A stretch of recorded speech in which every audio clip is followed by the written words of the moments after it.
রাজনৈতিক দল হিসেবে জামায়াত প্রতিপক্ষকে ক্ষমা করলেও গণহত্যায় জড়িতদের শাস্তি দাবি করেছেন দলটির আমির ডাক্তার শফিকুর রহমান। তিনি বলেন, আওয়ামী লীগকে ক্ষমা করে দেওয়ার ঘোষণার মানে হলো আইন নিজের হাতে তুলে নেবে না জামায়াত।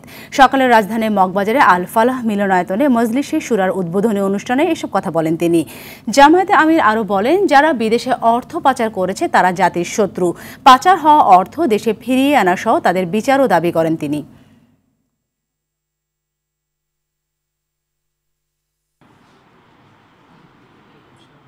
এই সমস্ত গণহত্যা যারাই সংগঠিত করেছে তাদেরকে অবশ্যই আমরা সরকারের কাছে দাবি জানাবো, অবশ্যই তাদেরকে বিচারের এবং আইনের আওতায় আনতেই হবে।